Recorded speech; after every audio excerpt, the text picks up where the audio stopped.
Baik, selamat malam kepada kita semua yang sudah hadir, seluruh anggota jemaat Selamat malam. yang hadir malam hari ini di dalam kebaktian Rabu malam. Jadi malam hari ini kita akan mulai kebaktian Rabu malam kita. Namun sebelumnya, mari kita berdoa di dalam hati kita masing-masing, mengundang kuasa Roh Kudus bersama dengan perbaktian kita.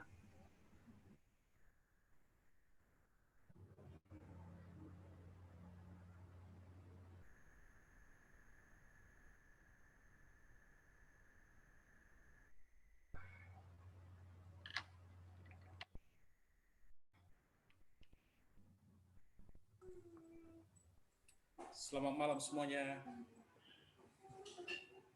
Baik, kita akan memulaikan perbaktian malam hari ini. Kita akan mendengarkan instrumen lagu, tetapi kita akan menyanyi di tempat kita masing-masing. Lagu Sion kita yang akan kita dengarkan malam hari ini, dan kita akan menyanyi di tempat kita masing-masing.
Baik, kita minta kesediaan Ibu Sinuaji untuk pimpin kita dalam doa buka.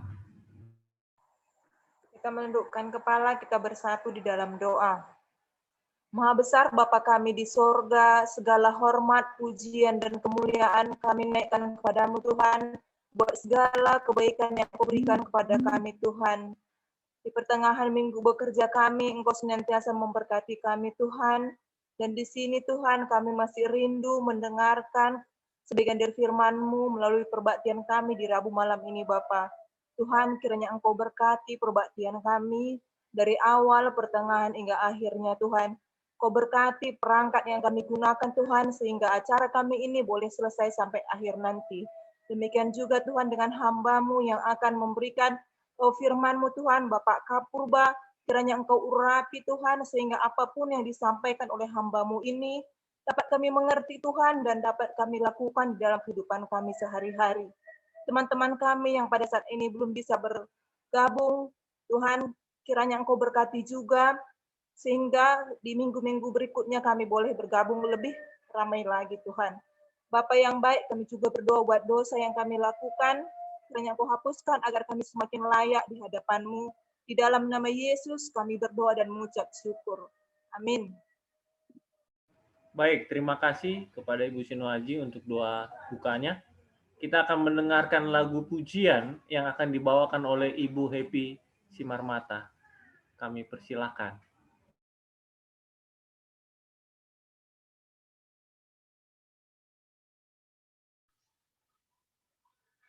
Terima kasih saya ucapkan atas diberikannya kesempatan untuk membawakan lagu pujian, walaupun suara saya nggak bagus. Baik, saya mau bernyanyi dari lagu Sion 464. Jaminan berkat Tuhan janji, Yesus menjadi milik kami. Umat tebusan waris Allah, darah Yesus menyucikannya. Kami masyurkan dan nyanyikan, memuji Yesus panjang hari. Kami masyurkan dan nyanyikan, memuji Yesus panjang hari. Padamu Tuhan kami berserah, kami beroleh sukacita. Malaikat datang pada kami, membawa rahmat serta kasih. Kami masyurkan dan nyanyikan, memuji Yesus panjang hari. Kami masyurkan dan nyanyikan, memuji Yesus panjang hari. Berserah kami pada Tuhan, damai bahagia diberikannya. Kami memohon pada Allah, turunkan kuasa dan anugerah. Kami masyurkan dan nyanyikan, memuji Yesus panjang hari. Kami masyurkan dan nyanyikan, memuji Yesus panjang hari. Amin. Terima kasih untuk pekabaran lagu pujian menguatkan iman kerohanian kita untuk selalu memuji memuliakan nama Tuhan. Baik, waktu yang indah kita akan mendengarkan firman Tuhan. Mari kita mempersiapkan diri kita. Firman Tuhan akan dibawakan oleh Bapak Kak Purba. Kami persilakan. Baik, selamat malam buat kita semua. Selamat malam. Selamat malam Pak Panjaitan yang masih baru bergabung ya. Ini adalah kali pertama saya berbicara di Zoom. Ya, saya hanya biasa menjadi seorang pendengar baik di Zoom group dari teman-temannya, dari UNAI, dari teman-teman yang lain. Kali ini jadi pembicara, ini undangan dari ketua kita Pak Sigalingging memberi kesempatan untuk berbicara di acara Rabu malam. Terima kasih kepada Tante Simarmata tadi yang telah membawakan satu lagu pujian, jaminan berkat, jaminan keselamatan yang akan Tuhan berikan kepada kita. Lagu ini sangat berhubungan dengan pekabaran yang akan kita dengarkan. Matius 18 ayat 20, saya mau bacakan satu ayat sebagai pendahuluan. Sebab di mana 2 atau 3 orang berkumpul dalam namaku, di situ aku ada di tengah-tengah mereka. Saya sangat senang dengan ayat ini. Kenapa saya katakan sangat senang? Ayat ini tidak membicarakan mengenai kuantiti banyak, tapi quality. Jadi mutu dari pertemuan itu. Jadi saya juga merasa berbahagia kita masih dapat berkumpul, ya. Kita berdoa juga kepada teman-teman kita. Yakin dan percayalah. Anda dan saya harus yakin, bila pun nama-nama teman-teman kita tidak ada di dalam Zoom ini, yakinilah dengan iman mereka juga sedang berbakti. Amin. Amin. Baik, sebelum saya mulai, mari kita sama-sama berdoa. Bapa di surga, kami akan mendengarkan firman-Mu. Hadirlah di dalam hati kami masing-masing, Tuhan. Urapi hamba-Mu yang berdosa ini akan membagikan firman yang datangnya daripada-Mu. Dalam nama Yesus kami berdoa. Amin. Bapak, Ibu, saudara-saudara sekalian, pada malam ini saya mengambil satu pembahasan atau judul dalam khotbah lah ya, malam pertengahan minggu kita ini, dengan judul sudah selesai. Mungkin judulnya agak sedikit nyentrik, sudah selesai ya. It's done. Is finished, already complete, selesai. Ketika kita membuka kamus bahasa Indonesia, apa sebenarnya arti kata sudah selesai secara umum? Artinya adalah sesuatu yang sudah sempurna. Sesuatu yang sudah sesuai dengan rencana. Yang sudah sesuai dengan keinginan. Itulah artinya sudah selesai. Ketika membuat judul ini, saya mengingat satu buah film yang ya cukup booming ya, yang dibuat tahun 2003. Mungkin Bapak Ibu sekalian tahu filmnya itu The Last Samurai. Ya. Film itu menceritakan bagaimana kekaisaran ya yang ada berperang sedikit dengan tentara tradisionalnya, yaitu para samurai yang dulunya adalah notabene adalah prajurit-prajurit penjaga kaisar. Di dalam cerita itu panjang cerita, tapi ada satu hal yang saya ingat dalam cerita ini, yaitu ketika si pemimpin dari samurai ini, bekas penjaga kekaisaran ini, tentara ya, kalau sekarang mungkin Kopassus ya, bukan Kopassus, Pas Pampres ya, dia itu adalah ada di lingkungan kekaisaran Jepang ya. Ketika satu saat dia bertemu dengan orang Prancis, Anda bisa baca nanti sejarahnya, ini adalah kisah sejarah juga yang terjadi di tahun 1869, sejarah kebudayaan Jepang ya. Si pemimpin samurai ini mengatakan kepada tentara Prancis ini, bila aku mati, katanya kan, aku mati mempertahankan prinsip yang benar. Dan bila prinsip itu benar, katanya kan, aku mati, aku akan melihat gugurnya bunga sakura di sekelilingku.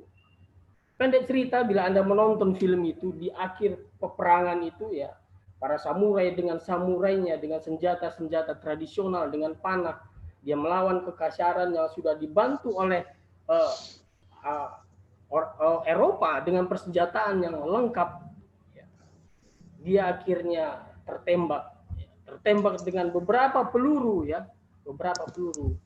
hingga akhirnya ketika dia mau hendak mati, dia tidak mau mati dengan peluru itu, tapi dia ambil samurainya, dia taruh di dadanya. Macet nih, Mak. Batal ini. Ketika dia samurai itu, dia yang ada di medan pertempuran, tapi dia tidak melihat lagi mayat dan tidak melihat lagi musuh-musuhnya. Yang ada dia lihat adalah bunga sakura mulai berguguran di sekitarnya. Hingga satu kalimat yang keluar dari bibir Katsumoto, kalau namanya dalam film itu, dia katakan, "It's perfect." Dia katakan, sangat sempurna kematianku. Akhirnya ini cerita sebenarnya antara benar dan tidak, tapi ada seorang Prancis yang ada di dalam pertempuran itu, yang akhirnya tertangkap tapi dia tidak mati, tetapi Kaisar memberikan kepadanya satu hukuman. Dia dikeluarkan dari Jepang dan dia kembali ke Prancis dan dia menulis sebuah buku. Tapi bila di film itu Anda lihat, justru si orang Prancis ini akhirnya dipanggil oleh Kaisar. Apa kata Kaisar? Tolong ceritakan bagaimana caranya Katsumoto, pahlawan keluarga kami yang dari dahulu melindungi kami, turun-temurun mati. Tapi si orang Prancis katakan, Kaisar, saya tidak akan menceritakan bagaimana dia mati, tapi saya akan ceritakan bagaimana dia hidup. Tapi malam ini kita tidak akan berbicara mengenai Katsumoto, tidak berbicara mengenai samurai.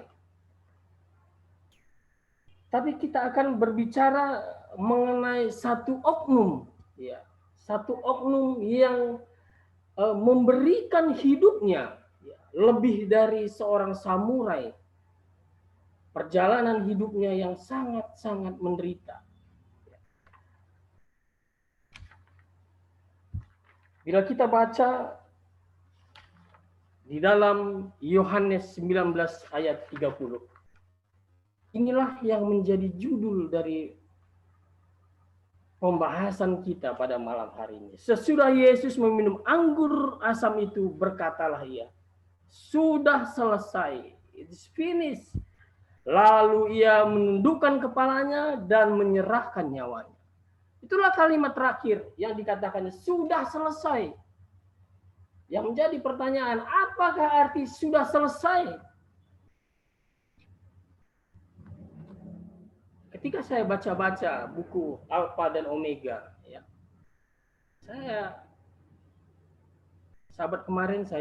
beberapa sahabat lalu saya juga diminta oleh ketua kita, Bang Nathan, untuk berkhotbah.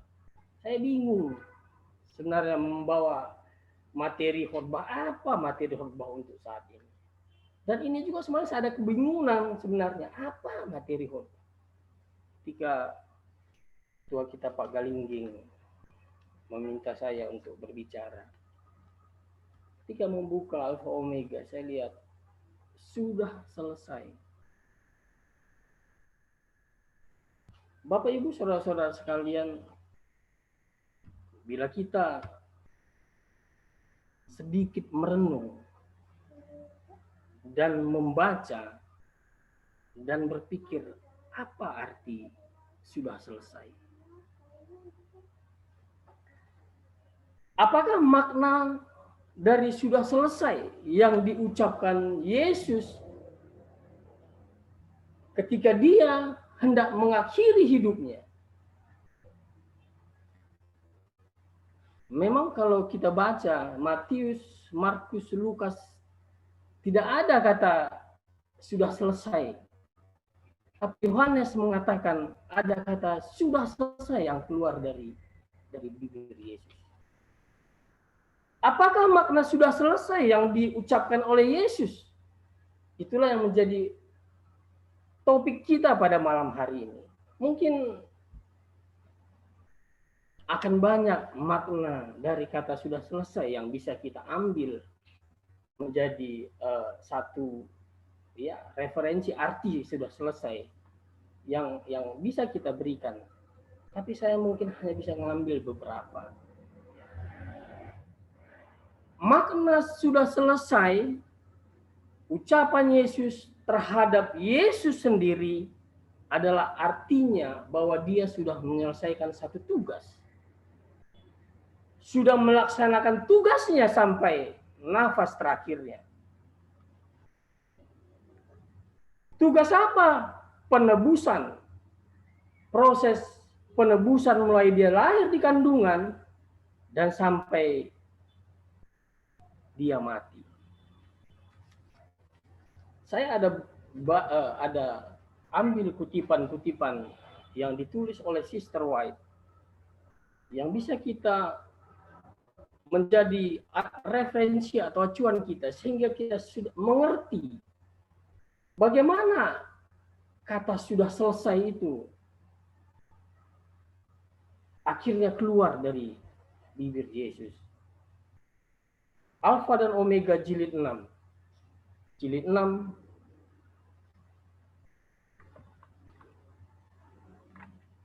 dari padang belantara di Golgota, topan kemarahan setan menimpa dia. Tetapi lebih hebat topan itu memukul lebih teguh pula anak Allah berpaut pada Bapanya. Dan berjalan terus pada jalan yang berlumuran darah. Segala usaha setan untuk menindas, mengalahkan dia, hanya menunjukkan tabiatnya yang tidak bercacat bercela itu dalam terang yang lebih sempurna. Inilah makna sudah selesai ucapan Yesus itu. Dia selesai mempertahankan dirinya sebagai manusia dan juga sebagai anak Allah. Dia tidak bercacat dan tidak bercacat celah. Hanya satu, hanya untuk penebusan kita. Bapak Ibu saudara-saudara sekalian, Nyonya White juga katakan di dalam Alfa Omega ini, ketika dia di Taman Getsemani berdoa, segenap surga dan dunia yang tidak jatuh telah menyaksikan pertentangan itu. Dengan perhatian yang besar sekali mereka mengikuti peristiwa-peristiwa terakhir pada pergumulan itu. Mereka melihat juru selamat memasuki Taman Getsemani. Jiwanya tunduk dengan kengerian kegelapan besar itu. Mereka mendengar suaranya yang pahit. Ya Bapakku, jikalau sekiranya mungkin biarlah cawan ini berlalu daripadaku. Matius 26 ayat 39. Nyonya White katakan segenap surga melihat apa yang terjadi di Taman Getsemani itu. Bila Anda baca, siapa yang melihat? Setan juga melihat. Tapi murid-muridnya apa? Tertidur? Selanjutnya dikatakan, ketika hadirat Bapa ditarik, mereka melihat dia bersusah dengan kepahitan. Kesusahan yang melebihi kesusahan pada saat pergumulan terakhir dengan kematian. Yang White katakan, Getsemani, ketika dia berdoa di situ, itulah sesuatu kesedihan yang sangat-sangat dirasakannya. Kenapa kesedihannya sangat? Karena dia tahu bahwa sebentar lagi kematian akan menjemputnya. Satu hal yang paling ditakuti oleh manusia adalah kematian. Karena kita juga sama-sama tidak pernah merasakan bagaimana rasanya mati. Anda bisa merasakan takut sakit, tapi orang lain bisa merasa tidak takut sakit. Mungkin Anda merasakan takut patah tangan, tapi orang lain tidak merasa takut dengan patah tangan. Karena dia sudah mengalami. Tapi kematian, satupun manusia belum pernah merasakan kematian dan bangkit, kecuali Lazarus yang dan lain-lainnya. Tapi Yesus sebagai manusia merasakan ketakutan yang sangat, karena sebentar lagi dia akan dipisahkan dengan Bapaknya.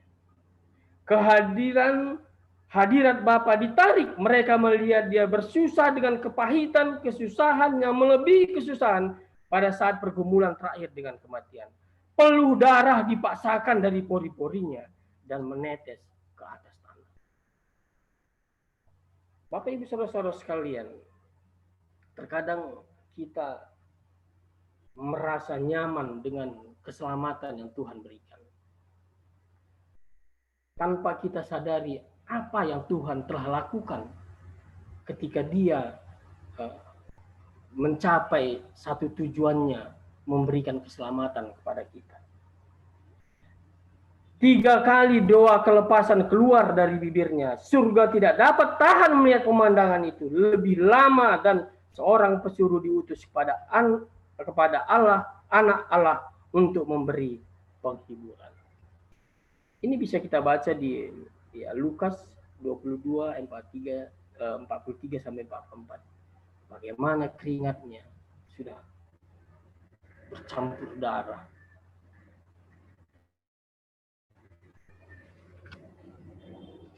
Hal yang lain yang arti dari sudah selesai bagi Yesus sendiri adalah, seandainya dosa ada dalam Kristus, seandainya dalam satu perkara saja ia menyerah kepada setan untuk menghindari siksaan yang mengerikan, maka musuh Allah dan manusia akan menang.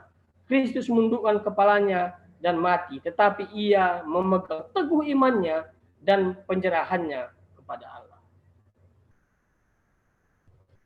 Inilah tulisan-tulisan dari Sister White mengenai makna dari sudah selesai. Kadang kita hanya melihat makna selesai, artinya Yesus sudah disalibkan, darahnya tercurah, artinya kita sudah didamaikan dengan Allah. Artinya Yesus sudah menjadi perantara kita dengan Allah, tanpa kita sadari sesuatu yang sangat-sangat luar biasa Yesus telah alami dan Yesus telah lakukan demi kita. Apa yang kita lakukan demi Yesus?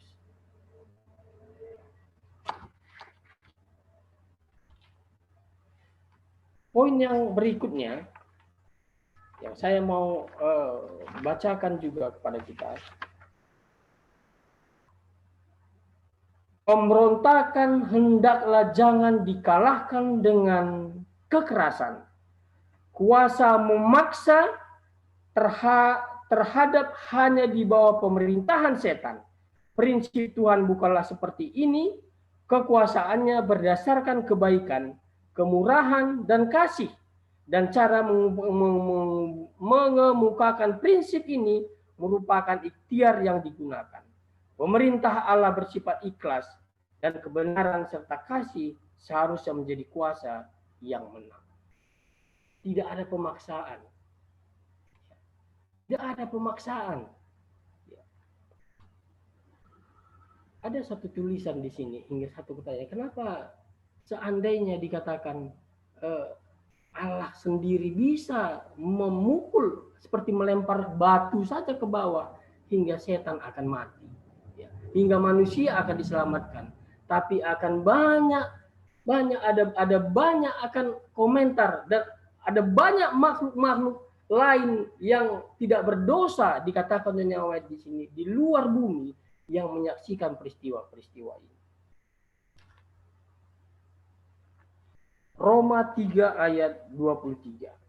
Coba Mama bisa baca Roma 3 ayat 23. Roma 3 ayat 23. Karena semua orang telah berbuat dosa dan telah kehilangan kemuliaan Allah. Nah, inilah arti sudah selesai.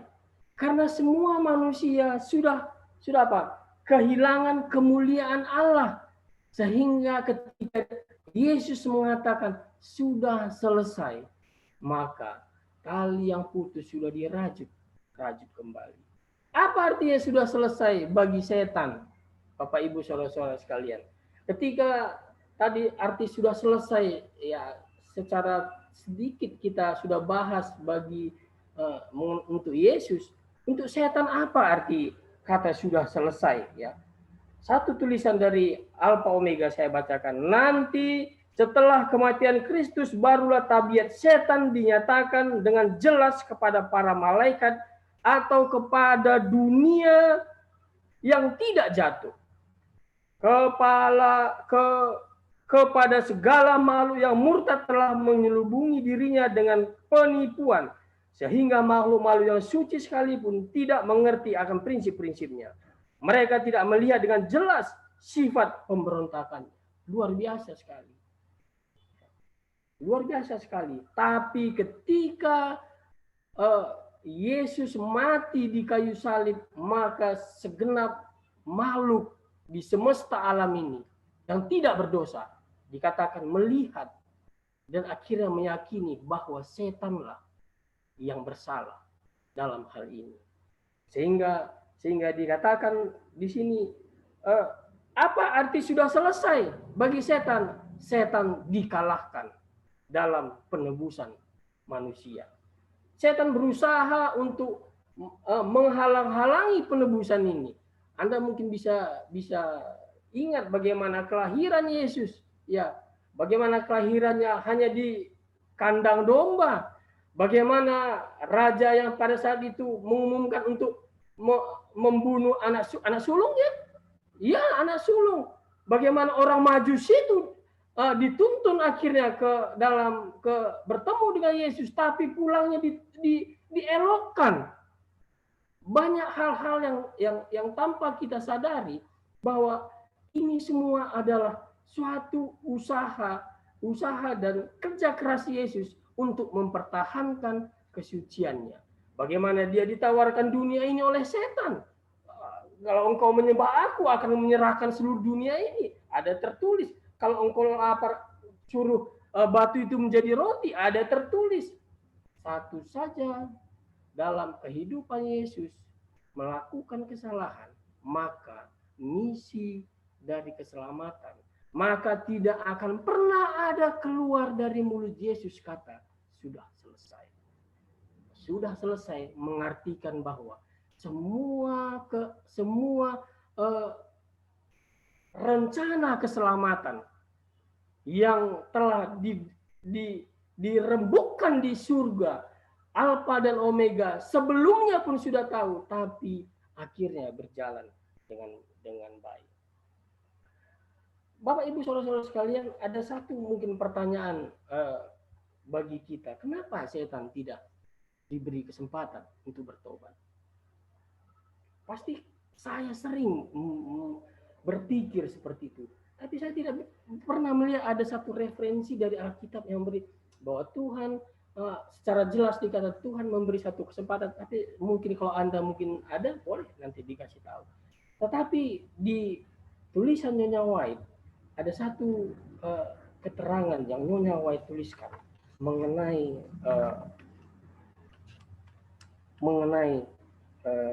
setan ini. Ya. Begini katanya.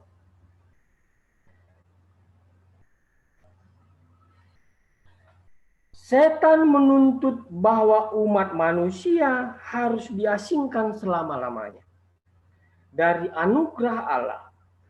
Ia mendesak bahwa Allah tidak dapat berlaku adil dan masih dapat menunjukkan kemurahannya kepada orang berdosa. Mungkin kita paham ya artinya bahwa kalau sudah berdosa itu tidak ada pengampunan. Mungkin dia katakan sama seperti saya sudah berdosa, Tuhan buang saya, manusia juga begitu, sudah berdosa, biarlah dia di bumi.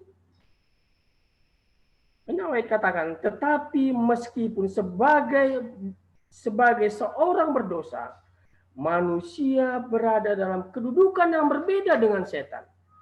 Bintang kejora di surga telah berdosa dalam terang kemuliaan Allah. Kepadanya kasih Allah dinyatakan sebagaimana yang tidak pernah dinyatakan kepada makhluk ciptaannya yang lain. Karena mengerti tabiat Allah, mengetahui kebaikannya, setan memilih untuk mengikuti kemauannya sendiri, yang mementingkan diri dan berdiri sendiri. Pilihannya menentukan tidak ada lagi yang dapat diperbuat Allah untuk menyelamatkan dia. Luar biasa.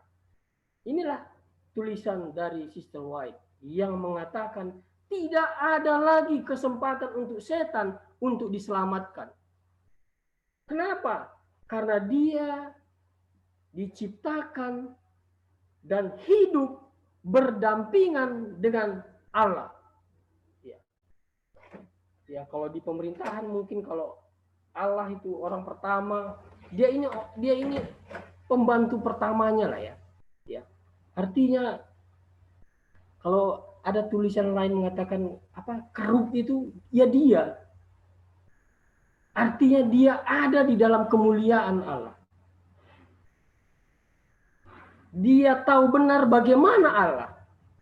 Yang dapat katakan ada perbedaan antara dosa yang dilakukan oleh setan statusnya dengan manusia. Tetapi manusia tertipu, pikirannya digelapkan oleh penyesatan setan. Ketinggian dan kedalaman kasih Allah tidak diketahuinya. Bagiannya ada pengharapan dalam pengetahuan akan kasih Allah. Oleh memandang tabiatnya, ia akan ditarik ke dalam Allah. Itulah bedanya antara setan dan manusia dikatakan di sini. Sehingga pintu untuk kembalinya setan memang ketika Yesus mati di kayu salib, peperangan itu sudah selesai. Dan Yesus sebagai juru selamat kita, sebagai penebus kita, memenangkan peperangan. Walaupun dikatakan ya surga bersuka cita atas kemenangan itu, tapi ada darah yang tercurahkan, ya. Ada kematian di sana. Anda bisa bayangkan ketika Anda menyembelih ayam, Anda bisa lihat ayam itu gimana menjelang ajalnya. Bisa lihat bagaimana dia menggelepar-geleparnya, luar biasa. Mungkin kita belum merasakan itu, tapi satu saat bila kita mati sebelum kedatangan Yesus, kita akan merasakan bagaimana rasa kematian itu. Tapi kita rasakan dan kita tidak akan bisa ceritakan lagi. Ya. Tapi itulah kematian. Ya. Bapak Ibu saudara-saudara sekalian,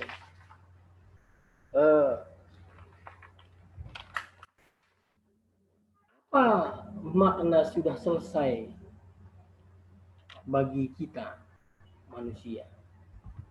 Bagi Yesus satu kemenangan, pengorbanan. Bagi setan kekalahan, pembohongan. Ya. Apa maknanya bagi kita manusia? Yohanes 3 ayat 16. Boleh baca Yohanes 3 ayat 16.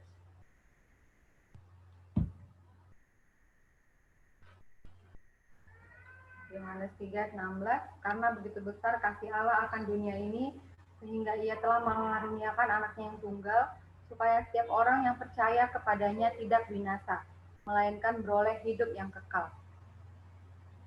Itulah makna dari sudah selesai kepada kita manusia. Kita beroleh hidup yang kekal.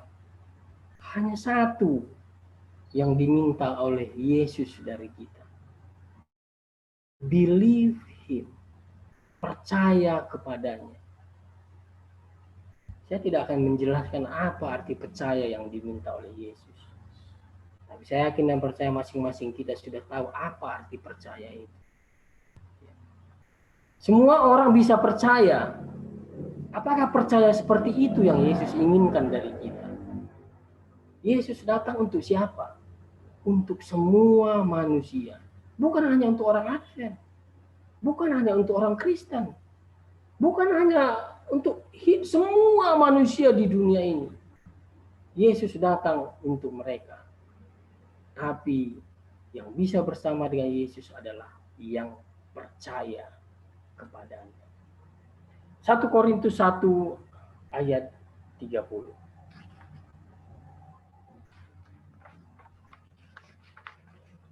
Korintus 1 ayat 30. Tetapi oleh Dia kamu berada dalam Kristus Yesus, yang oleh Allah telah menjadi hikmat bagi kita. Ia membenarkan dan menguduskan dan menebus kita. Nah, Ia membenarkan saya, Ia membenarkan Anda, Ia menguduskan Anda, Ia menguduskan saya, Ia menebus kita bersama-sama. Itulah makna sudah selesai bagi kita manusia. Alfa dan Omega, jilid 6, halaman 417. Peperangan melawan hukum Allah yang dimulai di surga akan diteruskan sampai akhir zaman. Setiap manusia akan diuji. Penurutan ataupun pelanggaran merupakan persoalan yang harus ditentukan oleh segenap dunia. Semua orang akan dipanggil untuk memilih antara hukum Allah dan hukum manusia. Disinilah akan ditarik garis pemisah. Akan terdapat hanya dua golongan. Setiap tabiat akan diperkembangkan sepenuhnya, dan semua orang akan menunjukkan apakah mereka memilih pihak kesetiaan atau pihak pemberontakan. Inilah yang menjadi pilihan kita pada saat ini. Apakah pilihan Anda? Apakah pilihan saya? Pilihan itu ada pada diri kita masing-masing. Ketika kita membaca firman-Nya, kita akan dituntut kepada pilihan yang benar. Tapi ketika kita tidak membaca firman Tuhan, kita akan dituntut kepada pilihan yang meragu-ragukan kita.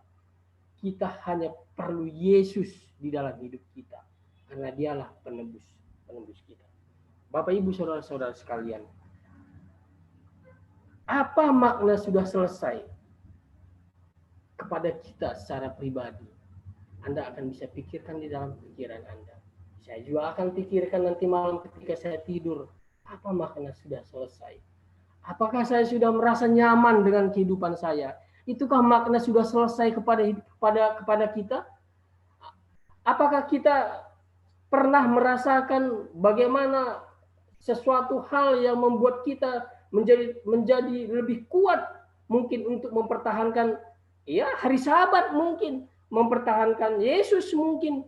Apakah kita sama sekali tidak pernah merasakan hal seperti itu? Saya pribadi, saya secara jujur saya katakan, dalam mempertahankan Yesus, saya belum ada satu hal pergumulan yang luar biasa. Saya sekolah di SD Advent, saya SMP di SMP Advent, saya sekolah SMA di SMA 5. SMA 5, saya libur Sabtu selama 3 tahun.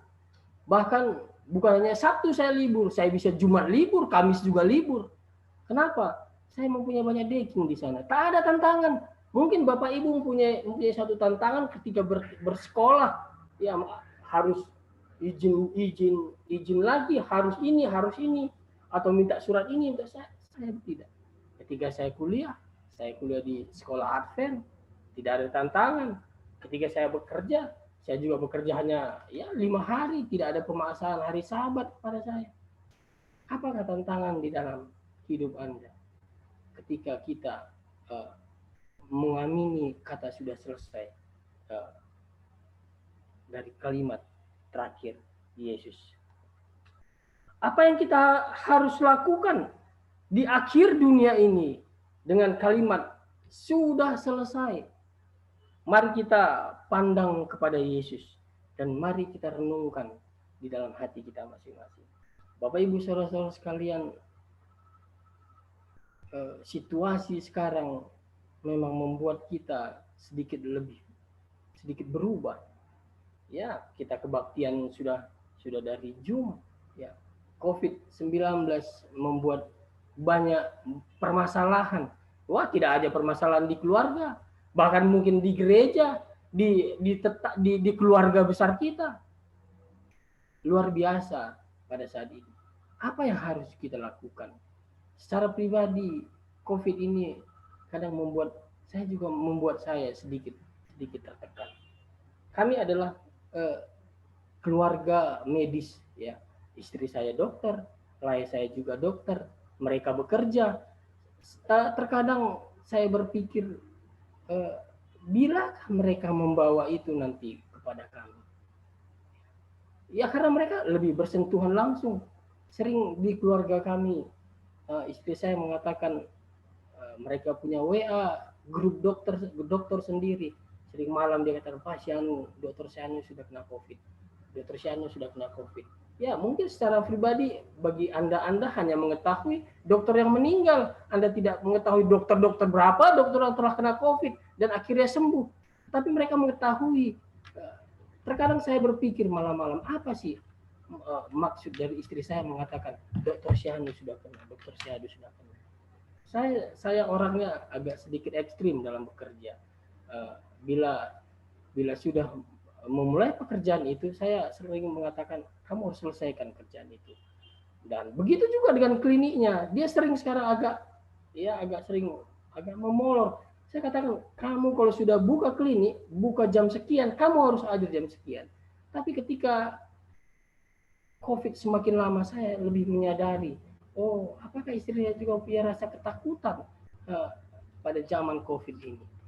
Apa yang harus kita lakukan, Bapak Ibu Saudara-saudara? Mungkin Bapak Ibu Saudara-saudara juga dalam lingkungan pekerjaan, ya, penuh dengan tantangan, ya, mungkin seperti Pak Turangan, Pak Friendson, ya, harus masuk ke kantor, harus bersentuhan dengan orang-orang yang tidak kita kenal.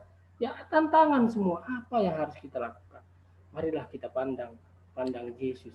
Sehingga di zaman COVID, di zaman susah ini benar-benar zaman susah. Jangan Anda lihat teman Anda senang. Tidak. Ya, kita semua mempunyai kesusahan kita masing-masing. Uang tidak selamanya membuat kebahagiaan. Ya. Jadi COVID zaman ini membuat kita menjadi semakin berjaga-jaga. Bapak Ibu Saudara-saudara sekalian, Yohanes 15 ayat 5. Saya akan mengutip di ujung ayat ini. Without me, you can do nothing. Tanpa saya, kamu tidak akan dapat melakukan apa-apa. Ini adalah satu kalimat yang dikatakan oleh Yesus mengenai perumpamaan pohon anggur. Di zaman sekarang ini, biarlah kita selalu menggantungkan hidup kita kepada Yesus. Tanpa kita menggantungkan hidup kita, Anda dan saya pasti sudah hilang. Di zaman kecemasan, ketakutan pada saat ini, kadang kita tidak tahu, kita mau melakukan aktivitas keluar, kita mau bertemu dengan Syahnu, ada ketakutan di dalam diri kita. Anak kita keluar, kita mempunyai ketakutan. Ya, kita hanya bisa menyerahkan hidup kita kepada Tuhan. Kita harus memegang Tuhan, kita harus memegang Tuhan sebagai juru selamat kita. Without me, you can do nothing. Tidak ada apa-apa kita kalau kita tidak mengandalkan Yesus di dalam kehidupan kita. Kejadian 32 ayat 24 sampai 30. Ini adalah satu kisah mengenai Yakub di mana dia bergumul dengan malaikat itu dan dia tidak mau melepaskan malaikat itu.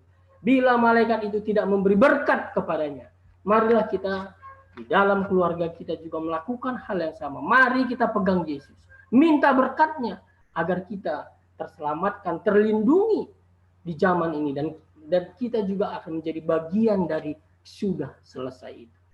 Jangan sampai pengorbanan Yesus dengan cerita yang panjang yang bisa kita baca, penderitaan yang sangat-sangat panjang, pengorbanan yang luar biasa akan menjadi sia-sia bila Anda dan saya tidak ada di dalam kemenangan itu. Ada satu kutipan dari pemimpin kita, yaitu Pastor Ted Nielsen, ya. ada satu kutipan. Saya kebetulan ada dia punya grup di Facebook yaitu mengenai Ellen G. White, ada grup apanya, saya kebetulan ada bergabung. Jadi ada satu kutipan dari pastor ini, saya bisa kasih tunjuk ya. Sebentar, ini saya nggak pandai pula tadi.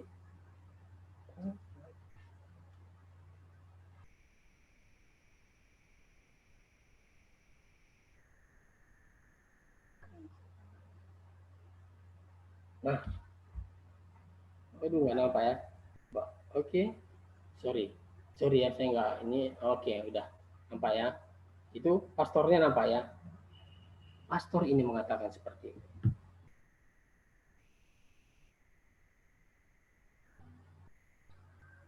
Friends, I fully believe that Jesus is coming very, very soon.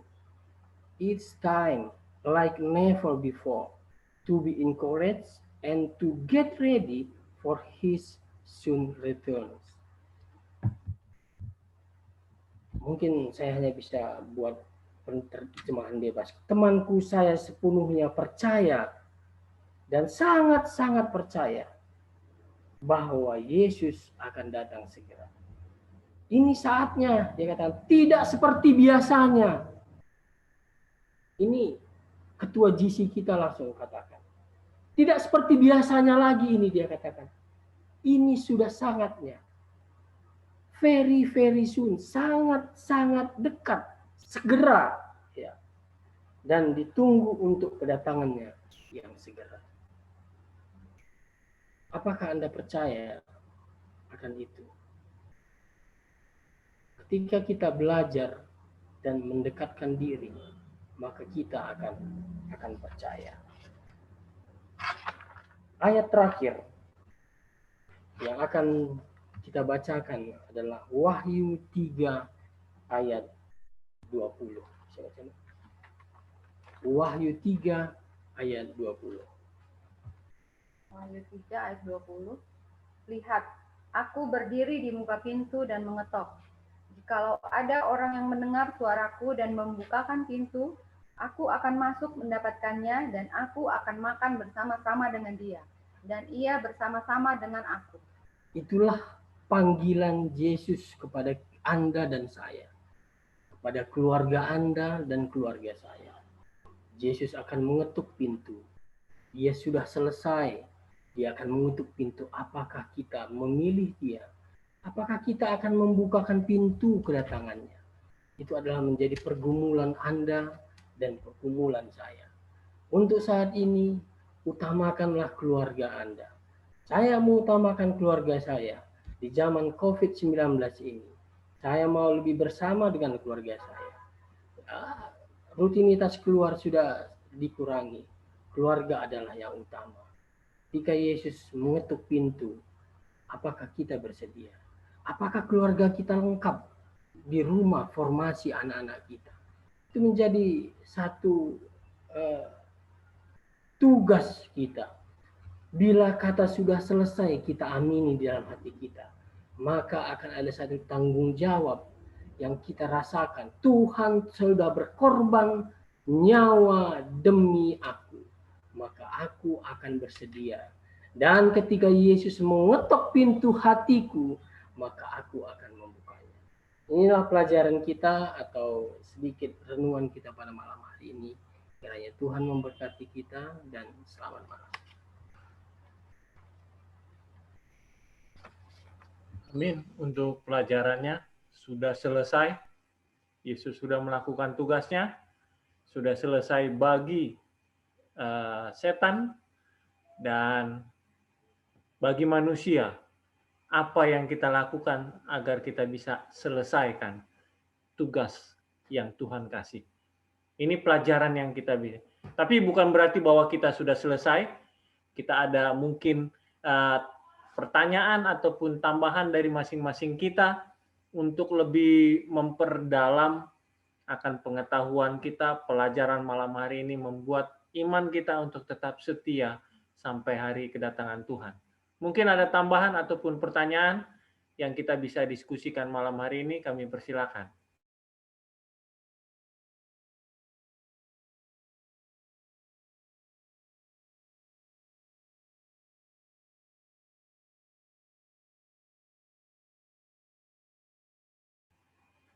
Atau sudah jelas semua pelajarannya? Memang sangat menarik. Sudah selesai penyataan atau pekerjaan Yesus di kayu salib bagi manusia. Sekarang manusia harus melakukan tugasnya. Ada pertanyaan? Ada tambahan mengenai pelajaran ini?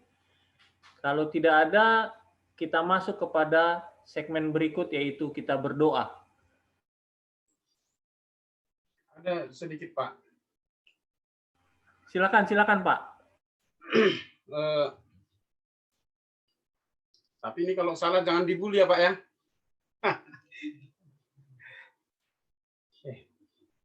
Jadi gini, Pak. Tadi cukup baik pelajaran yang kita dengarkan, bahwa tadi dikatakan bagaimana kasih Tuhan Yesus itu terhadap umat manusia sehingga dikaruniakannya anak yang tunggal itu. Jadi dalam pemahaman kita itu pengertian sudah selesai, yang mungkin juga tadi Pak Kuba katakan bahwa banyak pengertian-pengertian kan begitu. Nah, tapi pengertian dari sudah selesai, artinya Yesus sudah mengalahkan dosa, kan gitu kira-kira. Sehingga kita beroleh keselamatan. Nah, tetapi seringkali kita mengatakan bahwa kita masih berdosa. Padahal Yesus sendiri, Allah sendiri sudah mengorbankan anaknya hanya untuk mengalahkan dosa gitu. Jadi seibarat dosa ini kadang-kadang kita punya persepsi yang berbeda mengenai dosa. Kalau saya merasa meskipun saya melakukan berbagai kesalahan, saya katakan karena Yesus sudah mengalahkan dosa saya mempunyai kesempatan untuk apa? Untuk hidup kekal bersama dengan Yesus. Saya ambil satu contoh begini, Pak. Seperti isu yang berkembang sekarang ini, PKI kan itu. Dulu PKI membunuh jenderal, menyusahkan masyarakat, membunuh orang-orang, kira-kira seperti itu. Nah, sangat menderita dulu keturunan PKI, bahkan tidak bisa menjadi pegawai negeri. Ada dulu saya ingat di Telkom masa bersih-bersih katanya, walaupun dia sudah pegawai Telkom, kalau ternyata diteliti bahwa dia keturunan PKI, maka dia akan dipecat gitu ya. Dan hampir di semua instansi. Jadi begitu menderitanya orang dulu karena bapaknya atau kakeknya adalah PKI. Dan itu tidak ada yang bisa menyanggah, Pak. Nah, jadi sama seperti kita, betapa menderitanya kita ketika kita berada di dalam kungkungan dosa. Nah, tetapi oleh Gus Dur PKI itu dikalahkan, dihapuskan, sehingga sekarang tidak ada lagi PKI. Tapi nyatanya masih banyak juga orang membunuh kan, membunuh atau mungkin menganiaya, tapi dia sudah tidak lagi PKI, dia pelaku kejahatan, sehingga kesempatannya untuk untuk menjadi pegawai negeri sekolah tinggi terbuka sekalipun dia melakukan kejahatan. Tapi bukan berarti akibat kejahatan yang dilakukannya itu dia masih dianggap sebagai apa? PKI. Jadi PKI sudah dikalahkan melalui peraturan yang dibuat oleh Gus Dur, sudah tidak ada lagi. Kira-kira kita pun seperti itu lebih kurangnya. Dosa sudah tidak ada lagi karena Yesus sudah mencurahkan darahnya di kayu salib untuk mengalahkan dosa. Sehingga kalaupun kita melakukan kejahatan, katakanlah seperti itu, kita melakukan sesuatu yang tidak baik, tapi kita mempunyai kesempatan untuk bertobat, untuk kembali kepada Tuhan, sehingga dosa kita itu tidak diperhitungkan seperti itu. Jadi memang ada banyak, kadang-kadang ada banyak kita masih masih merasa bahwa beban dosa ini begitu berat, gitu ya. Tapi seharusnya kita sebagai umat Kristen yang ditebus oleh darah Tuhan Yesus, selayaknya lah kita hidup sebagai umat Tuhan. Artinya oleh karena kita tebusan Tuhan, kita hidup seperti Kristen. Kristen itu pengikut Kristus ya kan. Jadi seperti siapa yang kita ikuti, Yesus yang kita ikuti, Kristus, seperti itulah hidup kita. Bagaimana Yesus yang tidak berdosa seperti itu. Mungkin juga kita melakukan kesalahan-kesalahan kesalahan-kesalahan, tapi jangan berarti kesalahan itu membuat kita semakin jauh terhadap siapa? Yesus, karena Yesus sudah mengalahkan dosa. Jadi itu sedikit Pak yang ingin saya tanyakan, apakah sekarang ini kita masih dikungkung oleh dosa kalau kita melakukan kesalahan itu kira-kira? Terima kasih pertanyaannya Pak. Buat jawabannya saya dengarkan ya. Baik, terima kasih. Ada yang ingin menanggapi sebelum Pak Purba akan memberikan pembahasannya lebih lanjut? Kira-kira Yesus sudah menang, sudah mengalahkan dosa di kayu salib. Kenapa kita masih berdosa ya? Suka mengatakan apa ya? Saya masih manusia yang berdosa dan lain sebagainya. Kurang lebih begitu pertanyaannya. Ada yang ingin memberikan tanggapan? Silakan.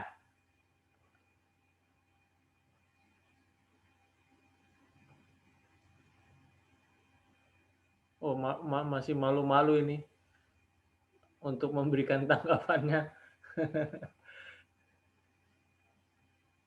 Ada? Baik, Salam. Ya, Pak. Saya boleh jawab dikit? Silakan. Oke, terima kasih Pak Turagan.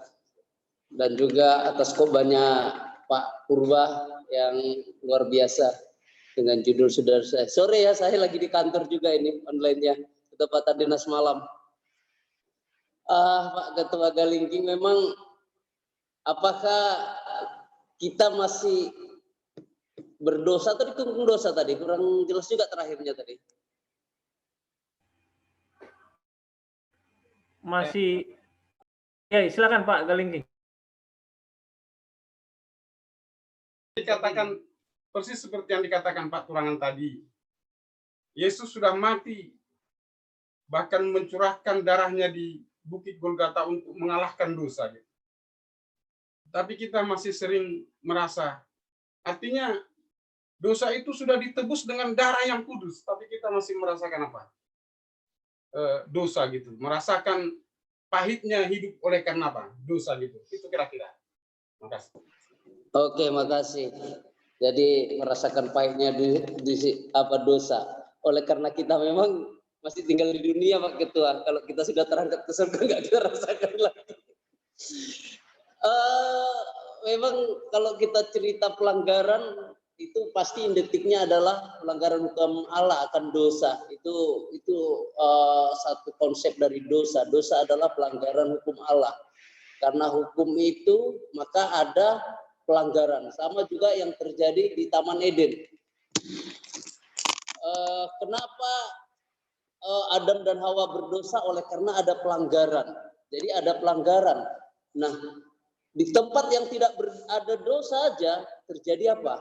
Dosa. Apalagi kita di dunia yang memang sudah dikuasai dosa. Kematian Yesus sebenarnya bukan menghilangkan pelanggaran itu atau hukum itu, tetapi Yesus datang ke dunia menebus adalah memberikan apa? Jaminan keselamatan.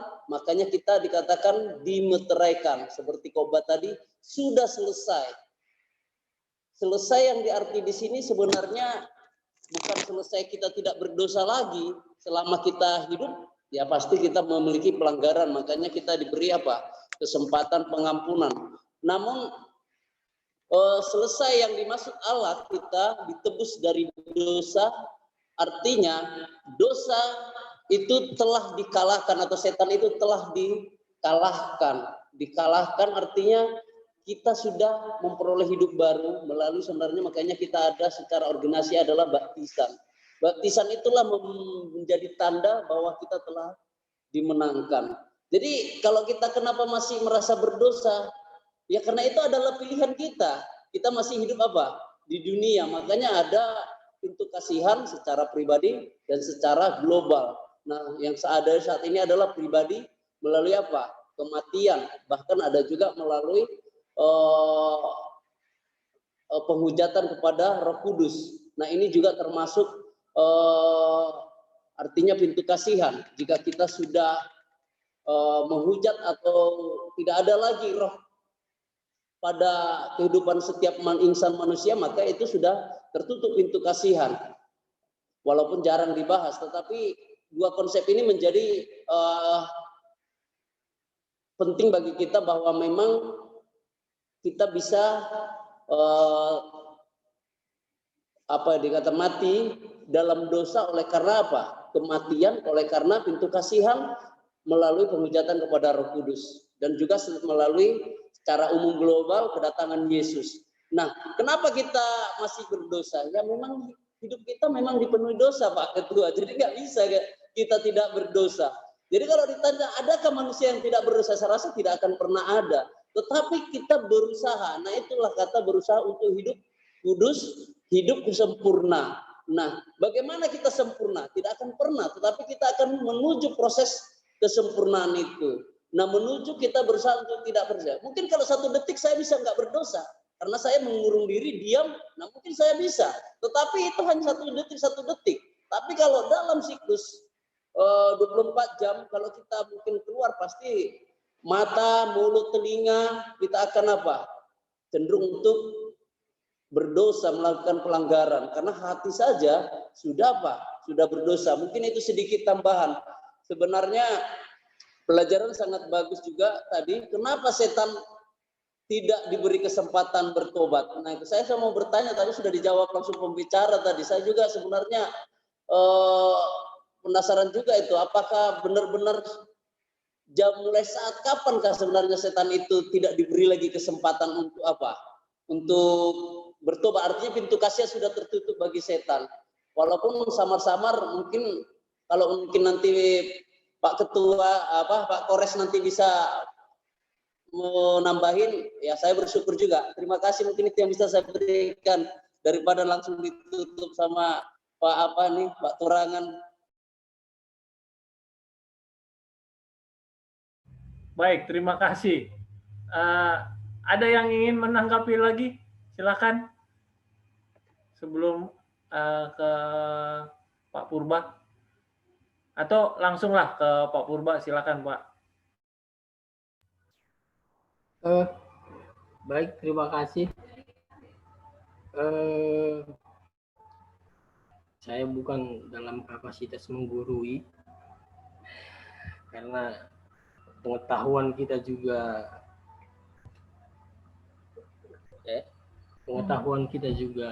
terbatas, ya. Tapi kita dilahirkan dari sepasang nenek moyang kita yang sudah berdosa. Jadi tidak ada satupun nats di Alkitab yang mengatakan bahwa Adam dan Hawa tidak berdosa lagi. Dan selanjutnya sampai kepada kita saat ini. Saya setuju dengan apa yang dikatakan Pak Berlin tadi. Yesus mati di kayu saliblah yang menjadi jembatan yang terputus antara manusia dan Allah. Itulah salah satu sebenarnya seperti yang kita dengar tadi, salah satu alasan dari setan meminta kepada Allah untuk tidak memaafkan manusia. Kenapa? Dia berdosa, dia sudah melanggar hukum Allah. Tidak ada pengampunan lagi kepadanya. Ya. Tapi kalau kita baca di Yesaya 1 ayat 18, marilah baiklah kita berperkara firman Tuhan, sekalipun dosamu merah seperti kermiji akan menjadi putih seperti salju. Sekalipun berwarna merah seperti kain kesumba akan menjadi putih seperti bulu domba. Jika kamu menurut dan mau mendengar, maka kamu akan memakan hasil dari negeri itu.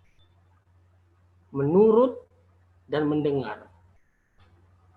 Itulah sebenarnya tugas kita saat ini. Apakah kita bisa luput dari dosa? Saya pribadi, saya katakan saya tidak pernah luput dari dosa. Siapa yang akan bisa mengatakan saya masuk surga? Apa Pak Turangan? Oh tidak. Apakah pendeta? Oh tidak. Hanya Yesus yang tahu, hanya Tuhan yang tahu siapa yang akan masuk dalam kerajaan surga. Yang menjadi pegangan bagi kita, marilah kita hidup langkah demi selangkah menuju ke arah yang lebih baik. Apakah kita bisa menjadi sempurna?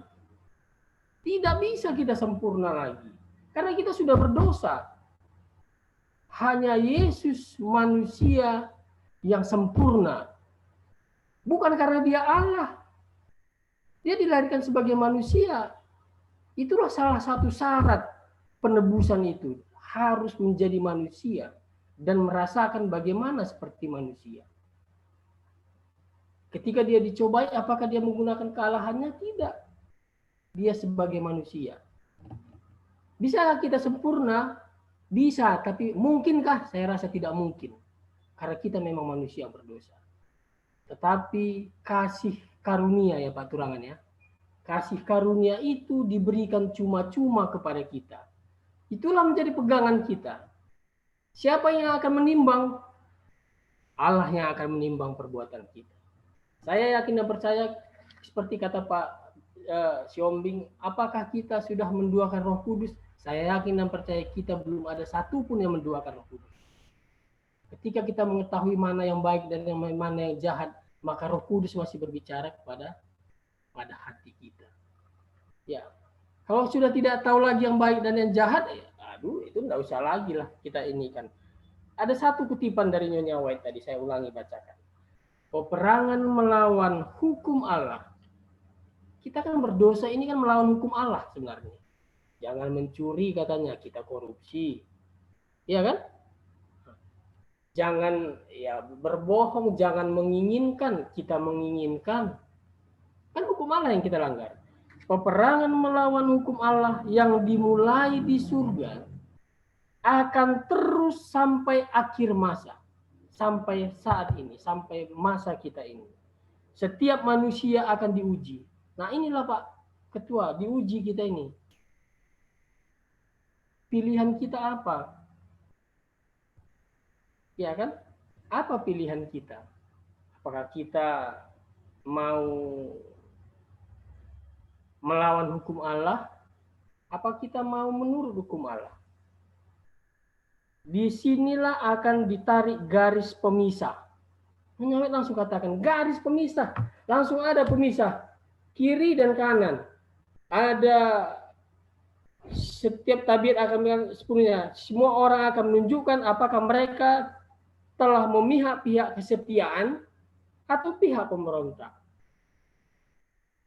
Sudah selesai artinya, Pak Turangan juga sudah katakan tadi, Yesus sudah menyiapkan satu jalan bagi kita untuk bisa selamat. Sekarang, apakah kita menerima panggilan itu? Ya, kalau kita menerima panggilan itu, maka kita akan diselamatkan. Tapi apakah kita berdosa? Saya yakin dan percaya, ada dosa yang kita lakukan. Tapi marilah kita membuat apa? Membuat kebaikan dan selalu mendekatkan diri kita kepada Tuhan. Saya rasa itu yang bisa saya tambahkan. Mungkin Pak Turangan juga boleh tambahkan. Ya. Oh ini Nyonya Purba mau tambahkan katanya. Coba. Ya silakan. Saya mencoba menambahkan sedikit. Jadi tadi kan kenapa kita tetap merasa berdosa walaupun Tuhan sudah menebus kita. Demikian ya kurang lebih ya, Pak Turangan ya. Ya betul. Ya, memang karena di Roma 3 ayat 23 katakan karena semua orang telah berbuat dosa dan telah kehilangan kemuliaan Allah. Memang kita semua kata Tuhan juga memang sudah berdosa gitu. Tapi seperti yang dibilang Pak Purba tadi, kita dihadapkan dengan pilihan. Dari awal seperti sekolah sahabat kita, Tuhan sudah memberikan pendidikan kepada Adam dan Hawa di Taman Eden untuk memilih. Tuhan tetap memberitahukan yang benar, yang baik, yang harus kita lakukan. Tapi tetap ada pilihan. Jadi ya saat ini memang kita adalah orang yang berdosa menurut Roma 3 ayat 23. Tapi tetap kita bisa memilih anugerah Allah yang sudah menyerahkan dirinya kepada kita untuk menyelamatkan kita, atau tetap bergumul di dalam dosa-dosa yang kita tahu juga itu adalah salah. Gitu. Mungkin itu yang saya tambahkan. Baik, terima kasih. Ada lagi yang lain mau menambahkan? Jadi kematian Yesus mengalahkan dosa, ya, karena kita tahu upah dosa itu adalah maut, dan maut itulah yang ditanggung oleh Yesus. Dengan selesainya Yesus di kayu salib, dia bangkit. Inilah satu janji bagi kita bahwa tidak berkuasa lagi. Yes, itu dia. Jadi maut tidak akan menguasai umat-umat Tuhan yang percaya kepada Tuhan. Yohanes 3 ayat 16. Akan ada janji hidup kekal. Walaupun mati, kita akan apa? Dibangkitkan. Inilah janji. Jadi memang kita berdosa, tapi jangan kita jadi akhirnya merasa bahwa aduh saya sudah berdosa, saya tidak tahu lagi mau bagaimana, sudahlah saya pasrah dengan dosa. Ini yang bahaya. Jangan kita lakukan itu, tetapi biarlah kiranya Pak Nababan sudah katakan, datang kepada Tuhan, serahkan kepada Tuhan, dan nanti Tuhan akan apa? Tuntun kita untuk menjadi apa? Manusia yang sempurna di mata Tuhan, ya. Mungkin manusia, pandangan manusia enggak sempurna, tetapi Tuhan yang tahu sampai di mana kita bisa apa?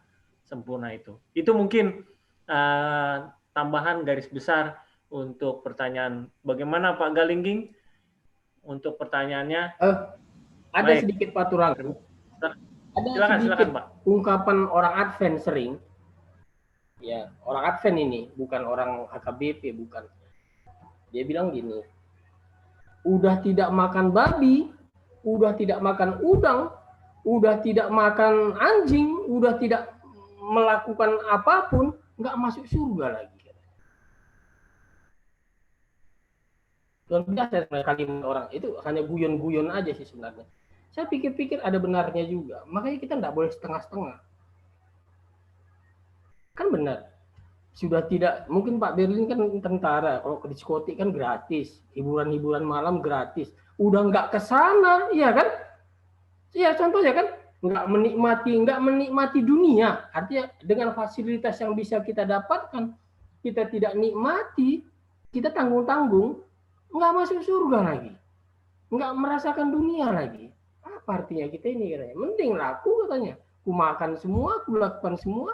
Yang penting di dunia dah ku nikmati katanya, nggak masuk surga pun nggak apa-apa katanya. Ada yang ngomong begitu juga sih, tapi itu tidak menjadi acuan bagi kita. Terima kasih. Ya, baik. Terima kasih. Jadi mari kita tetap fokus kepada Tuhan untuk bisa menikmati berkat Tuhan. Ini kayaknya Pak Yusak Ginting ada buka mikrofon. Silakan Pak Yusak Ginting ingin memberikan tambahannya, silakan. Jadi Ibu Purba tadi katakan bahwa dosa itu mengakibatkan kita kehilangan kemuliaan Allah. Memang tujuan setan adalah supaya kita ini tetap merasa sebagai apa? Sebagai berdosa, sebagai orang berdosa, ya. Karena dari awal itulah tujuan setan, yaitu untuk merebut apa? Sorga daripada Tuhan, ya. Tuhan sudah ciptakan manusia itu yang sempurna, ya. Sempurna itu dalam arti power of choice itu adalah kesempurnaan daripada Tuhan, ya. Ya, kalau manusia di dunia bisa buat makhluk, bisa buat robot apa, tapi itu semua adalah di luar dari kehendak ciptaannya, ya. Tapi Tuhan memberikan kehendak akal budi kepada manusia, ya. Jadi itulah kesempurnaan daripada apa. Nah, kalau kita belajar nubuatan ini semua adalah tujuan utama setan adalah merusak ciptaan Tuhan dan membuat dunia ini menjadi apa? Kerajaannya. Makanya intinya di Alkitab kita katakan kita akan melihat apa? Kerajaan-kerajaan di dunia sampai dengan kerajaan surga nanti apa? Yesus datang ke dunia dan berkerajaan di surga bersama-sama dengan kita, dunia yang baru. Ya, jadi kalau kita lihat memang semua adalah rencana daripada setan. Ya, kita hubungkan lagi dengan country living ya. Bagaimana setan sebenarnya merencanakan apa? Dari patung itu ya, Babel dari yang pertama itu ya. Ya, merencanakan Nimrod itu memberontak menjadi raja penguasa di bumi ya. Dan pada akhirnya nanti pada ujung-ujungnya dia juga mau seperti Tuhan. Makanya nanti kita di surga itu kan kerajaan yang imamat ya. Artinya imam itu kalau zaman Israel imam dan raja masih terpisah. Tapi nanti di kerajaan surga Yesus adalah imam, Yesus adalah raja. Dan pada akhir zaman ada kekuatan nanti yang seperti itu, ya. Kekuatan yang menjadi imam dan menjadi apa? Penguasa. Nah, jadi kalau kita lihat ini semua adalah suatu rancangan daripada Tuhan. Itulah sebabnya Tuhan memberikan suatu jalan ya keluar supaya manusia itu tidak apa? Tidak selamanya tinggal dalam kehancuran akibat daripada dosa. Karena itu dia berikan apa? Anaknya yang tunggal ya. Dan dia sudah melaksanakan misinya. Jadi misi Yesus itu berhasil dengan apa? Dia sekarang sudah menjadi apa? Anak sulung. Anak sulung. Yang pertama yang apa? Yang bangkit dan mengalahkan apa? Dosa. Ya. Ya kalau kita lihat di Alkitab, sebenarnya Tuhan inginkan adalah kita menjauh daripada apa? Pengaruh-pengaruh yang diciptakan setan supaya kita apa? Supaya kita selamat. Ya. Itulah sebabnya Henokh tinggal di mana? Tinggal di desa. Dia apa? Angkat ke surga hidup-hidup. Ya. Tidak bergaul dengan apa? Ciptaan setan ya. Nah, demikian juga apa? Apa itu kita sekarang ya? Diharapkan apa? Menjauhlah dari apa? Dari pengaruh-pengaruh kota. Ya. Karena di kota sekarang banyak menara-menara Babel, banyak kepelisiran-kepelisiran dunia. Tapi di desa tidak ada itu menara-menara Babel ini yang mempengaruhi kita. Ya. Walaupun bagaimanapun sekarang seperti kemarin dikatakan, oh di desa ini sudah banyak juga hal-hal yang jahat, pengaruh narkoba. Tetapi tidak ada itu 10%-nya daripada apa? Kalau kita apa? Tinggal apa? Di kota. Ya. Di kota kita bisa menjauhkan kita dari pengaruh apa? Pengaruh ya hidup-hidup yang tidak sehat ya, mungkin ke KPKP, makanan tidak sehat, ya kan? Pergaulan-pergaulan diskotik ya. Ya. Di kampung itu nggak akan ada itu apa? Diskotik, ya kan? Jadi saya kira itu tadi sudah jelas dikatakan bahwa sudah selesai ya. Sudah selesai ini banyak artinya. Yesus sudah menyelesaikan pekerjaannya. Nah, sekarang kita melanjutkan apa yang Tuhan mau kita rencanakan hingga pada akhirnya ya. Hingga pada akhirnya nanti. Oleh karena itu sama seperti dikatakan tadi amaran dari Pastor Ted Wilson ya. Marilah kita mempersiapkan lebih apa ya? Mempersiapkan ya. Karena setan juga sudah mempersiapkan sekarang, maka umat Tuhan juga harus apa? Berancang-ancang mempersiapkan itu bagi kedatangan Tuhan. Terima kasih. Baik, terima kasih untuk tambahannya. Masih ada lagi yang ingin memberikan pertanyaan ataupun tambahan?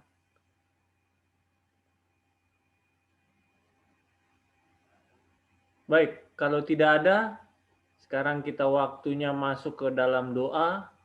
Kami minta kesediaan Pak Ketua Sigalingging untuk pimpin dalam doa. Kita doakan rumah tangga kita masing-masing, anggota jemaat Anna Maria Lewa KBC, agar tetap sehat, agar tetap setia seperti pelajaran malam hari ini. Dan kita doakan bagi yang sakit, tadi kalau tidak salah Pak Yusak Ginting sedang kurang sehat, dan juga Pak Nangari. Jadi dia sudah sakit katanya dari hari Senin kalau nggak salah, 3 hari yang lalu dia bilang. Dia sudah sakit, tolong kita doakan. Jadi nanti kita akan doakan, dan juga kesehatan Opung Sondang kalau tidak salah ya. Sabtu kemarin dia berbakti sambil berbaring di tempat tidur. Kita doakan. Atau ada lagi yang lain?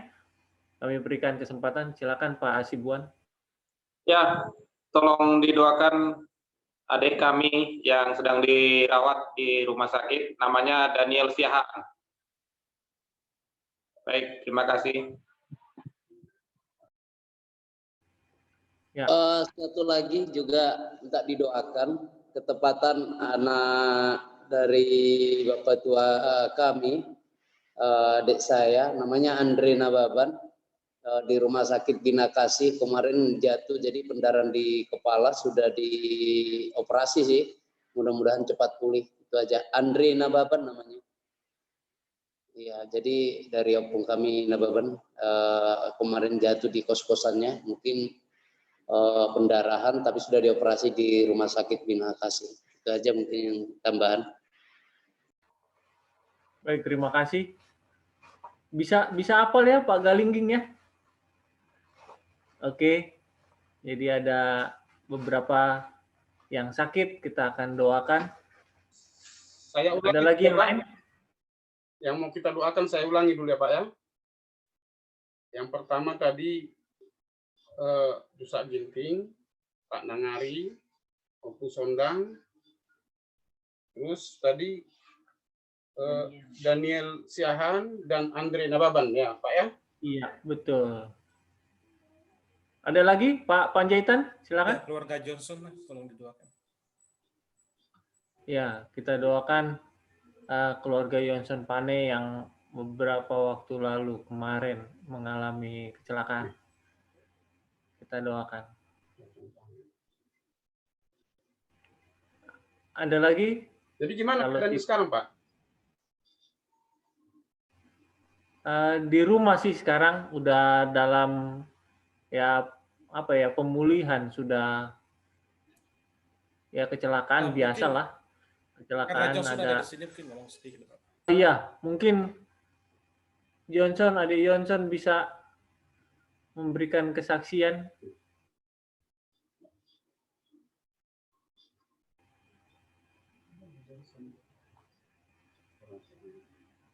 Halo, adik Johnson.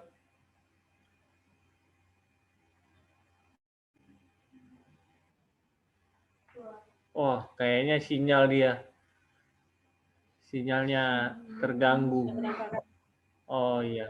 Ya mungkin nanti bisa kita tanyakan setelah acara, boleh kita tanya-tanya. Baiklah, jadi kita doakan proses pemulihan karena kecelakaan kemarin. Adik Johnson, keluarga Johnson Pane. Baik, kalau tidak ada lagi, kita sama-sama berdoa. Pak Galingging akan pimpin kita di dalam doa. Silakan Pak. Ya, kita berdoa. Bapa kami yang bertahta di dalam kerajaan surga, Tuhan, pada malam hari ini Bapa, kami datang ke hadapan Tuhan, mengucap syukur buat segala kemurahan dan kebaikan Tuhan di tengah-tengah kami Bapa, di tengah-tengah jemaat Anna Maria Lewa Kadesi. Oleh karena Engkau sudah memberkati kami sepanjang hari-hari bekerja kami, hingga pada pertengahan minggu ini Tuhan, kami dapat berkumpul di Zoom ini ya Tuhan, untuk memuji dan memuliakan nama Tuhan. Terima kasih Bapa, Engkau sudah mengutus anak-Mu, saudara kami Bapak Kapurba, untuk menyampaikan firman kebenaran di tengah-tengah jemaat Tuhan. Bapa di surga, terima kasih Tuhan oleh pelajaran bagaimana Engkau sudah mengutus anak-Mu yang tunggal, mengorbankannya untuk keselamatan kami umat manusia. Terpujilah Engkau Bapa oleh karena kebaikan dan kemurahan. Berkati kami Tuhan, anak-anak yang Engkau tebus ini, supaya menjadi pewaris-pewaris surga kelak ya Bapa. Bapa di surga, kami bermohon kepadamu, biarlah kiranya Engkau memberkati saudara kami Bapak Kapurba yang sudah membagikan firman-Mu pada kami pada malam hari ini Tuhan. Berkati dia Bapa, berikan kesehatan, Berikan juga umur yang panjang, berkati keluarganya, anak-anaknya Tuhan. Pertambahkan rezeki bagi mereka, sehingga dengan demikian semakin hari semakin dekatlah mereka kepada Tuhan di dalam kehidupan mereka, Bapak. Teristimewa Nyonya Kapurba, Bapak, di dalam tugas-tugasnya Tuhan sebagai tenaga medis, dokter ya Bapak, yang sangat sering bersentuhan mungkin dengan orang-orang yang sakit ya Bapak. Terkhusus Tuhan, kami berdoa kepada beliau dan saudara-saudara kami yang berprofesi sebagai tenaga kesehatan. Biarlah Engkau melindungi, membungkus dia Tuhan dengan kasih dan lindungan Tuhan, sehingga dia tidak terjamah, dia tidak boleh sakit Tuhan dalam menjalankan tugasnya. Hanya karena kasih dan kemurahan-Mu lah yang melingkupi dia Bapak, sehingga senantiasa dia tetap sehat, menjalankan tugasnya, menolong orang-orang yang dalam keadaan sakit ya Tuhan. Bapa di surga, terima kasih juga Tuhan, kami melihat pada malam hari ini amang guru kami dan enam guru kami yang sudah tua dapat bergabung bersama-sama kami memuji dan memuliakan nama Tuhan. Biarlah kiranya Tuhan Engkau pertambahkan umur, bijaksana dan hikmat kepada mereka, berikan kesehatan sehingga dengan demikian Tuhan kami bersuka cita karena kami akan lebih lama lagi dapat bersama dengan orang tua kami ini. Ada banyak hal yang dapat kami terima daripadanya, ya Bapak. Bapak di surga, pada malam hari ini ada banyak saudara-saudara kami yang dalam keadaan sakit Tuhan. Kami berdoa buat Oku Sondang yang sudah tua ya Bapak. Biarlah Engkau memberikan kekuatan kepadanya di masa tuanya Bapak, sehingga dia mampu menjalani hari-harinya dengan penuh sukacita. Kami juga berdoa buat saudara kami, Bapak Jusak Ginting yang terganggu kesehatannya. Meski pada saat ini Tuhan dia dapat bersama dengan kami, tapi kami percaya Engkau pulihkan kesehatannya seperti sedia kala, sehingga dengan demikian nama Tuhan dipermuliakan. Kami juga berdoa buat Bapak Nangari Sembiring yang sudah tua ya Bapak, yang di dalam hari-hari tuanya ini Tuhan, kami serahkan dirinya kepada Tuhan. Engkaulah yang membentengi dia dari segala penyakit ya Tuhan, sehingga dia beroleh umur yang panjang dan kemurahan daripada Tuhan. Kami juga mau berdoa kepada adik kami, Daniel Siahaan, yang sedang dalam keadaan sakit di rumah sakit Bapak. Tangan-Mu yang kudus menjamah dia, sehingga dengan demikian kesembuhan akan dia peroleh ya Bapak, oleh karena kasih dan kemurahan-Mu. Kami juga mau berdoa ya Tuhan buat Andre Nababan yang juga sedang dirawat di rumah sakit. Oleh karena bulir-bulir darah Tuhan, sembuhkan dia Bapak, sehingga pada saat-saat yang akan datang, dia dapat beraktivitas kembali bersama dengan keluarga. Tak lupa juga Tuhan, kami mengucap syukur kepada-Mu, meski pada hari-hari yang lalu saudara kami, Johnson Pane, mengalami kecelakaan, tapi dia sudah dalam proses pemulihan ya Tuhan.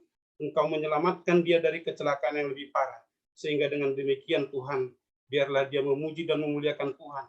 Kami bersama-sama mohon kepada Tuhan, sempurnakan kesehatannya supaya dia dapat bekerja, mengisi hari-harinya, memberikan tanggung jawab kepada keluarganya Tuhan. Berkati anak-anak dan istrinya, semuanya itu menjadi semangat bagi pemulihannya Bapak. Terkhusus bagi anak-anak Tuhan di jemaat Anna Maria Lewa Kabisi. Bila mungkin ada yang lemah imannya Tuhan, kuatkan mereka, terkhusus menghadapi masa pandemi ini Bapak. Ekonomi kami Tuhan, kami percaya Tuhan peliharakan kami. Tuhan cukupkan segala kebutuhan kami. Tuhan jaga kesehatan kami, sehingga ketika pandemi ini selesai, kami dapat berkumpul bersama-sama, memuji dan memuliakan nama Tuhan.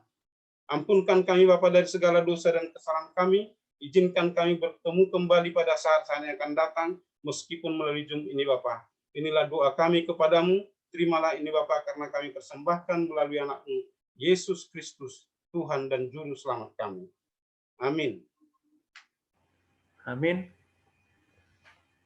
Baik, kita akan menutup perbaktian kita. Kita akan menyanyi dari lagu Sion nomor 263.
Purba boleh pimpin dalam doa tutup. Kita sama-sama berdoa. Maha besar Bapa kami yang berada dalam tahta kerajaan surga, terima kasih Tuhan atas kesempatan yang masih Kau berikan kepada kami untuk menjalani hidup kami lebih baik, sehingga bila Engkau datang kami layak masuk ke dalam kerajaan-Mu. Bapa di surga, biarlah Engkau memberkati kami, pribadi lepas pribadi, keluarga lepas keluarga, terkhusus jemaat-Mu Anna Maria Dewa Kudus. Memberkati kami Tuhan dalam kesehatan kami, memberkati kami Tuhan dalam pekerjaan kami, memberkati kami Tuhan dalam segala aktivitas kami. Biarlah Tuhan di zaman-zaman yang susah pada saat ini Engkau mencukupkan kami, sehingga kami akan merasakan bahwa Yesus begitu dekat di dalam hidup kami. Kami akan mengakhiri pertemuan kami pada malam hari ini Tuhan. Biarlah Tuhan pelajaran yang telah kami dengarkan dalam hati kami hidupkan di dalam kehidupan kami, sehingga kami akan lebih baik hari demi hari. Terpujilah nama-Mu Tuhan, inilah doa dan pengharapan kami. Dalam nama Yesus Juru Selamat kami berdoa. Amin. Amin. Baik, selesai sudah kebaktian kita malam hari ini. Saya serahkan kepada koordinator acara Bapak Hasibuan untuk pengumuman